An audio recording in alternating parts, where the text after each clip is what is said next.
More elaborate publications followed, the preparation of which, under Bunyan's circumstances, must always be a matter of surprise. They were profound treatises on such great matters as justification by faith and the resurrection of the dead. Although modern treatises have superseded them in our theological schools, they have rarely been surpassed, either in their robust intellectual power, their wise insight, their reverential and careful anxiety to apprehend the truth, or in their precise and vigorous statement of the sentiment to be expressed. The only known addition to his few literary resources was a concordance and Fox's Book of Martyrs.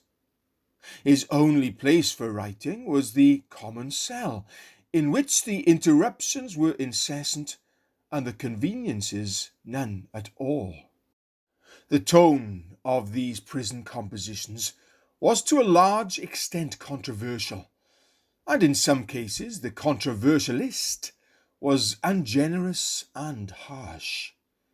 Toward a Reverend Mr. Fowler, who had written in virtual denial of the 13th article of his own church, Macaulay says, "He was ferocious." He was certainly rude, but Fowler was at least as rude, and both of them went far too near the malevolent and coarse. The last work, which went to press from prison, was entitled A Confession of My Faith and a Reason of My Patience. Its design was to defend the practice of admitting Christians as Christians to the Lord's Supper. It was enough, in Bunyan's esteem, that a person gave evidence of the faith that works by love. Bunyan would have preferred that a person was baptized unto the profession of faith before taking part in the Lord's Supper. But if the person's life gave proof of godliness, then Bunyan would allow the person to participate in the ordinance. Bunyan believed that such a person's right to the privileges of the church was unquestionable, and at Bedford all the privileges could become his own. A great outcry was raised by the leading Baptists, and this open communion was denounced as daring disloyalty to the Lord. But Bunyan quietly persisted, determining with the Almighty God as his shield to suffer for this principle, even until the moss should grow upon his eyebrows. There was another book that might have seen the light before our author left the prison. It is the work that has so effectually immortalized his name. The Pilgrim's Progress was begun and finished in Bedford jail.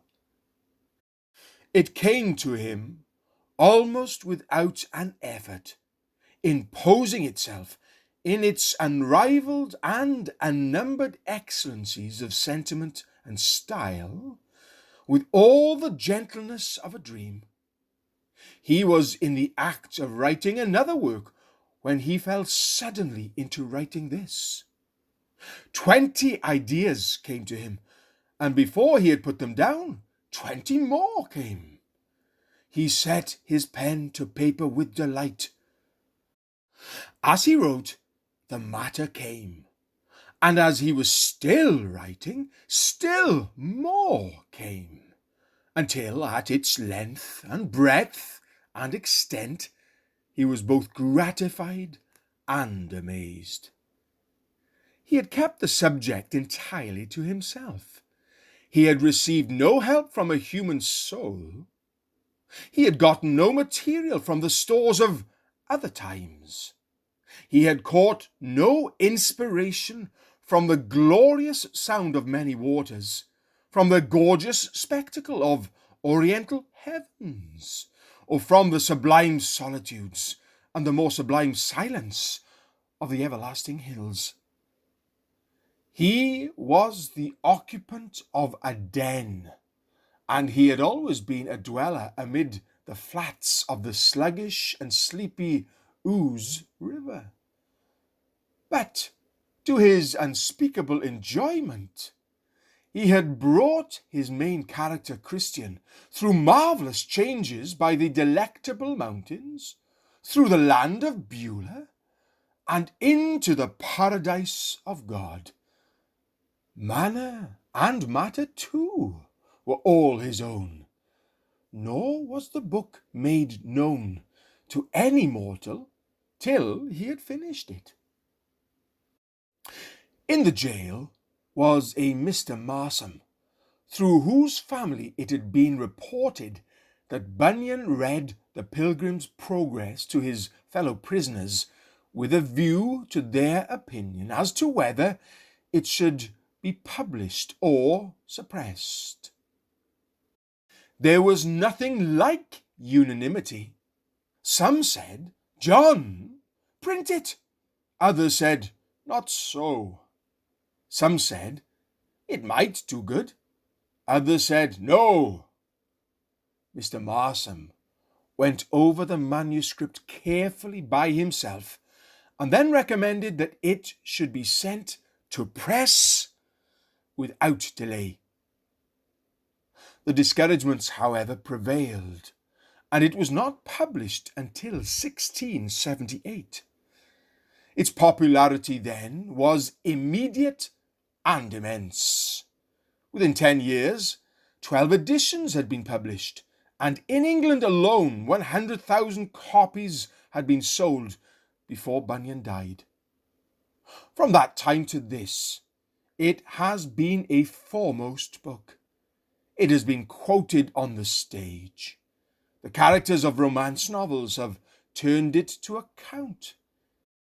Essayists have pondered its several parts in order to add their profound treatise upon the whole. Critics have dissected and analysed it that they might secure intelligent perception of its beauties and defects. Through translations, it may be read by almost every nation under heaven. Artists have expended the utmost of their power in illustrating its surpassing scenes. The history of Mr. Badman, with one or two other books, followed the publication of the Pilgrim's Progress, and then in 1682 came the Holy War. It may be gathered from the preface that in describing man's soul, first in its possession by Diabolus, and then in its conquest by Emmanuel, the author is describing himself. The description throughout is military. The recollections of his soldier life at the siege of Leicester supplied him with the graphic illustrations he so effectually employed. The first assault of the devil, with its success in seducing man from his Maker, is wonderfully told, and so is the recovery of man by the incarnation of the Son of God. Perhaps more wonderfully still are the renewed endeavours of the wicked one to bring man back again beneath his power. The profound philosophy of the performance is congenially akin to the genius with which it is embodied and adorned. The metaphysical, the poetical, and the evangelical are about equally combined.